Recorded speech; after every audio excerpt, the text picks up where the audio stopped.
আসসালামু আলাইকুম। Master learning centre YouTube চ্যানেলের পক্ষ থেকে স্বাগত জানাচ্ছি আমি এম এ আহাদ।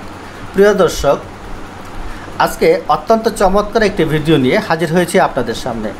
আপনারা স্ক্রিনে দেখতে পাচ্ছেন আমি মোট 3টি অফিসিয়াল সিল তৈরি করেছি এবং এটি পাওয়ার পয়েন্টে করেছি। 3 কালারের 3টি সিল। এই সিলগুলো আপনারা অফিসিয়ালভাবে যে কোনো ডকুমেন্টসে ব্যবহার করতে পারবেন। আপনারা নিশ্চয়ই অবগত আছেন যে কোনো স্কুল, কলেজ, মাদ্রাসা এবং যে কোনো অফিসে অফিসিয়াল সিল ব্যবহার করতে হয়। কোনো কারণে যদি আপনার সিলটি সাথে না থাকে বা সিলটি যদি আপনার প্রয়োজন হয় ব্যবহার করার জন্য কিন্তু ওই মুহূর্তে সিলটি নেই, তখন সেক্ষেত্রে আপনি এই পদ্ধতিটি অবলম্বন করে খুব সহজেই এই সিলটি ইউজ করতে পারবেন। আমার এখানে যে সিলটি আছে আমি এটি আপনাদেরকে ইউজ করে দেখাচ্ছি। আমি জাস্ট এখানে এটাকে সেভ করে নেই, পিকচার হিসেবে সেভ করব এবং পিএনজি এটাকে আমি ডেস্কটপে নিয়ে গেলাম। ডেস্কটপে নিয়ে গিয়ে জাস্ট আমি সেভ করলাম। এখন এই সিলটি আমি এই যে ফাইল রয়েছে এই ফাইলে আমি ব্যবহার করব। জাস্ট এখানে ইনসার্টে ক্লিক করব, তারপরে পিকচার দিস ডিভাইস, আমার এটি রয়েছে ডেস্কটপে। আমি ডেস্কটপ সিলেক্ট করলাম। এই যে সিলটি দেখতে পাচ্ছেন এখানে ক্লিক করে জাস্ট ইনসার্ট করে দিলাম। দেখুন আপনি সিলটি খুব সুন্দরভাবে এখানে ইউজ করতে পারবেন। আপনি ইচ্ছা মতো শিফট চেপে ধরে এটাকে যদি ড্র্যাগ করেন এবং এটি ছোট হয়ে গেল এবং একটি সুন্দরভাবে সিলটি ব্যবহার হয়ে গেল। আপনাকে কেউ বুঝতেই পারবে না যে আপনি সিলটি এটি নতুন করে নিজে ক্রিয়েট করেছেন এবং এটি লেখার উপরেও কোনো ধরনের প্রভাব পড়বে না। এই চমৎকার কাজটি আপনারা কিভাবে করবেন সেটাই আমি আপনাদেরকে আজকে শুরু থেকে শেষ পর্যন্ত দেখিয়ে দেব। চলুন তাহলে শুরু করি। তবে শুরু করার আগে আপনি যদি আমার চ্যানেলে নতুন হয়ে থাকেন বা চ্যানেলটি সাবস্ক্রাইব না করে থাকেন তাহলে অনুরোধ রইল চ্যানেলটি সাবস্ক্রাইব করে পাশে থাকা বেল বাটনটি বাজিয়ে দেবেন। আর ভিডিওটি ভালো লাগলে অবশ্যই একটি লাইক করবেন এবং কমেন্টসে আপনার অনুভূতিটি জানিয়ে দেবেন। সাথে সাথে শেয়ার করে বন্ধুদেরকেও জানিয়ে দেবেন যারা তারাও এখান থেকে উপকৃত হতে পারে। যাই হোক, আমি এই সবগুলো সিল যেটি ক্রিয়েট করেছিলাম এগুলো সিলেক্ট করে আমি ডিলিট করে দিলাম। আমি নতুন করে সিলটি ক্রিয়েট করব। সেজন্য প্রথমে আমি একটি রাউন্ড শেপ নিব। সেটি নেওয়ার জন্য হোমের অধীনে ড্রয়িং গ্রুপ রয়েছে, এর উপরে যে ড্রপডাউন মেনুটি এখানে ক্লিক করব। এরপরে দেখুন এখানে রিসেন্টলি ইউজ শেপ আছে এবং রেক্টাঙ্গেল আছে।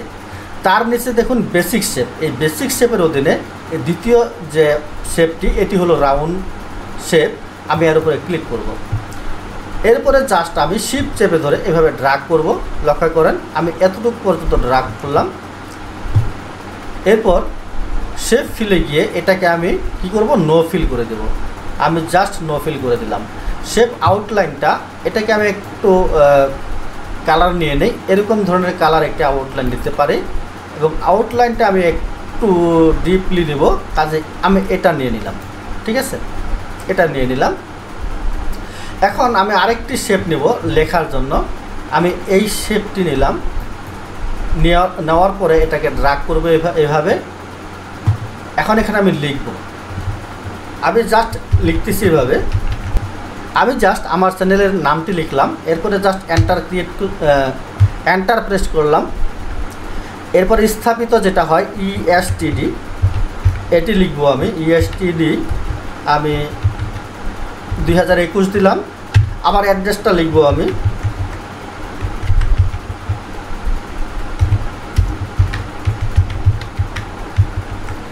এতটুকুই জাস্ট থাকে, কিন্তু এর বেশি কিন্তু থাকে না। ঠিক আছে, তবে এই যে নামটা এর প্রথমে আমি একটা স্টার দিয়ে দেব এবং শেষে একটা স্টার দিয়ে দেব। আপনারা জানেন সিলের মধ্যে এগুলো থাকে। তো এভাবেই থাকলো। এখন এটাকে আমাকে একটু মডিফাই করতে হবে। সেই জন্য জাস্ট আমি এখানে ক্লিক করলাম। এরপরে দেখুন এই যে শেপ ফরম্যাটে ক্লিক করব। তারপরে দেখুন এর অধীনে টেক্সট ইফেক্ট রয়েছে। আমি টেক্সট ইফেক্টে এখানে ক্লিক করব। একেবারে নিচে দেখুন এবিসি ট্রান্সফর্ম যেটি রয়েছে এর উপরে মাউসের কার্সর নেওয়ার পরে ডান পাশে দেখুন আরও কিছু আপনি ইফেক্ট দেখতে পাচ্ছেন। এই বরাবর ডান দিকে গিয়ে একেবারে শেষের যেটি রয়েছে আমি এর উপরে একটা ক্লিক করে দেব। তাহলে আমার ইফেক্টটা এরকম হয়ে গেল। তো আমি শেপটাকে একটু মডিফাই করে নেই। এর সাইজটা আমি কতটুকু দিতে পারি, আমি ধরেন এখানে প্রথমটাতে যেটা রয়েছে এখানে 3 দিলাম এবং পরেরটাও আমি সেম এখানেও 3 করে নেই। তাহলে আমার রাউন্ড হয়ে গেল। ঠিক আছে, এখন এই লেখাগুলোকে আমাকে একটু বড় করতে হবে, সেই জন্য হোমে ক্লিক করে আমি জাস্ট এখানে ক্লিক করে দেই। লক্ষ্য করেন যখন ওই বড় হচ্ছে তখন সাথে সাথে আমার রেখাটা কিন্তু একেবারে রাউন্ড হচ্ছে। তো এটা এইভাবে থাকলো। এই লেখাটা জাস্ট এতটুকু সিলেক্ট করে আমি এটাকে আরেকটু বড় করে দেই, এবং এই যে লেখাটা উপরেরটা চ্যানেলের নামটা, এই চ্যানেলের নামটাও কিন্তু আমি একটু বড় করে দেব। নিচের লেখাটা দেখুন জাস্ট রাউন্ড করার জন্য আমি প্রথমে আরেকটু কাজ লাগিয়ে দেব, সেখানে হলো পোস্ট অফিসটা আমি দিয়ে দিব। আমি জাস্ট এখানে পোস্ট অফিসটা লিখে দিলাম, অ্যাড করে দিলাম, তাহলে আমার সুন্দর শেপে এটি রাউন্ড হবে। তো আমি শেপ সাইজটা আরেকটু ঠিক করে নেই। এখন সুন্দর একটি রাউন্ড হয়ে গেল। এটাকে আমি জাস্ট সিলেক্ট করব এবং এটাকে আমি সেন্টার করে দেব। লক্ষ্য করে এটাকে সেন্টার করে দিলাম। এটা আপনারা ছোটো করতে পারেন। ওকে, তো উপরের চ্যানেলের নামটাকে আরেকটু বড় করা যেতে পারে।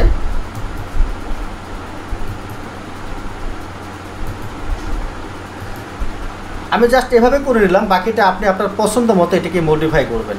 ঠিক আছে, এখন এই যে রাউন্ড যে শেপটি রয়েছে, রাউন্ড শেপটিকে জাস্ট ধরে এর উপরে আমি বসিয়ে দেব এভাবে। এটা এবং এই শেপটা দুটো একত্রে সিলেক্ট করে শেপ ফরম্যাট, তারপরে অ্যালাইন, এটাকে আমি অ্যালাইন সেন্টার করে দিলাম, আবার অ্যালাইন মিডল করে দিলাম। তো আমার মনে হয় যে এই শেপটা আরেকটু ছোট হলে ভালো হয়, তাহলে এটা আমি 2.7 করে দিই, নিচেরটাকেও 2.7 করে দিলাম। ওকে, এখন যদি আবার সিলেক্ট করি, দুটো একত্রে সিলেক্ট করলাম, অ্যালাইন সেন্টার আবার অ্যালাইন মিডল, সেন্টার এবং মিডল করে দিলাম।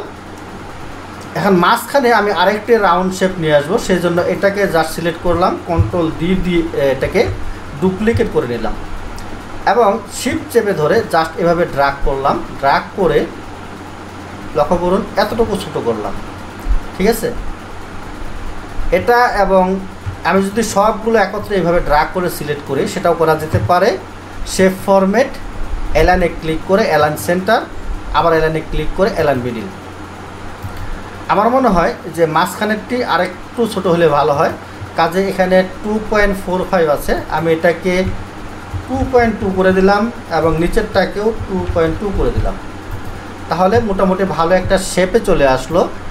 আবার সবগুলো সিলেক্ট করে শেপ ফরম্যাট, অ্যালাইন সেন্টার, আবার অ্যালাইন মিডল। ওকে, এখন দেখুন খুব সুন্দর একটি হয়ে গেল। এখন এটাকে আপনি লেখাগুলোকে কালার দেবেন, কাজে এভাবে সিলেক্ট করেন। সিলেক্ট করার পরে এখন এই যে ফন্ট কালার, এখানে ক্লিক করে ফন্ট কালারটা চেঞ্জ করব। এর ড্রপডাউনের মধ্যে ক্লিক করলাম, এখান থেকে আমি এই কালারটা দিয়ে দিলাম। সাধারণত সিলের জন্য এরকম কালারে কিন্তু ব্যবহার হয়ে থাকে, আপনারা দেখেন এরকম কালারে ব্যবহার হয়ে থাকে। আমার হয়ে গেল, কালার হয়ে গেল, আপনি ভিন্ন কালারও দিতে পারেন। এখন এই সবগুলো এইভাবে ড্র্যাগ করে সিলেক্ট করলাম। আমি কন্ট্রোল এক্স, খেয়াল করবেন কন্ট্রোল এক্স প্রেস করে এটাকে ক্রপ করে নিলাম। এরপর রাইট মাউস ক্লিক করলাম, এই যে পরের অপশনটা পিকচার, এখানে ক্লিক করলে এটা পিকচার আকারে সেভ হয়ে গেল। দেখুন এটা পিকচার হয়ে গেল। এখন এখানে কিন্তু এখন আর শেপ নাই। আপনি চাইলে শিফট চেপে ধরে এভাবে মাউস দিয়ে ড্র্যাগ করে এটাকে ছোটো করতে পারেন, এভাবে ছোটো করতে পারেন। এটা আপনি এখন যে কোনো জায়গায় ব্যবহার করতে পারবেন। এটা সেভ করার সিস্টেম হলো, এটা ক্লিক করবেন, ক্লিক করার পরে এটাকে রাইট মাউস ক্লিক করবেন, তারপরে এইখানে দেখেন সেভ অ্যাজ পিকচার, এই সেভ অ্যাজ পিকচারে ক্লিক করবেন। আপনি কোথায় সেভ করতে যাচ্ছেন, এখানে আমার পিকচার 1 রয়েছে, আমি এটাকে জাস্ট 2 করে দিই। 2 অলরেডি হয়ে গেছে, এটা ডেস্কটপে রয়েছে, আমি সেভে ক্লিক করলাম, এটা সেভ হয়ে গেল। আমি এটি ক্লোজ করে দিই, ডন সেভ করে। আমি এক্সেল ফাইলে অথবা যে কোনো ওয়ার্ড ফাইলে আপনি এটাকে ব্যবহার করতে পারেন। তো আমি একটি ওয়ার্ড ফাইল ওপেন করি, দেখি কোথায় আছে ওয়ার্ড ফাইল। আমি এখানে একটি ওয়ার্ড ফাইল ওপেন করলাম, লক্ষ্য করেন এই ওয়ার্ড ফাইলে আমি এখন সেই সিলটি নিয়ে আসব। ইনসার্ট থেকে পিকচার, দিস ডিভাইস আমার ডেস্কটপে রয়েছে, আমি ডেস্কটপ সিলেক্ট করলাম। এই যে পিকচার 2 এটি আমি নিয়েছিলাম, এখানে ক্লিক করে জাস্ট ইনসার্ট। এখন ওয়ার্ড ফাইলে নিতে হলে যখন ছবিটা আসার পর আপনাকে একটু কাজ করতে হবে, সেটা হলো দেখুন এটা সিলেক্ট থাকা অবস্থা এই যে র্যাপ টেক্সট নামে একটা অপশন রয়েছে, এখানে ক্লিক করবেন, তারপরে ইন ফ্রন্ট অফ টেক্সট আপনি এর উপরে ক্লিক করে দেবেন, তাহলে এটি টেক্সটের উপরে চলে আসলো। লক্ষ্য করেন এখন আপনি এটা যে কোনো জায়গায় মুভ করতে পারবেন, যে কোনো জায়গায় আপনি এটাকে ইউজ করতে পারবেন এবং শিফট চেপে ধরে এখানে এটাকে আপনি ছোটও করতে পারেন। লক্ষ্য করুন, আপনার লেখার উপরে কোনো ধরনের প্রভাব এটি পড়বে না, আপনি সুন্দরভাবে এটি ব্যবহার করতে পারবেন।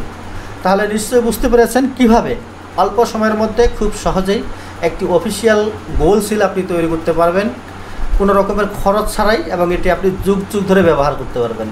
আশা করি ভিডিওটি বুঝতে পেরেছেন। আজ এ পর্যন্তই, দেখা হবে আগামীতে নতুন কোনো ভিডিওতে, নতুন কোনো টিউটোরিয়াল নিয়ে। আশা করি সেই পর্যন্ত ভালো থাকবেন, সুস্থ থাকবেন, এই প্রত্যাশা রইল। আল্লাহ হাফেজ, আসসালামু আলাইকুম।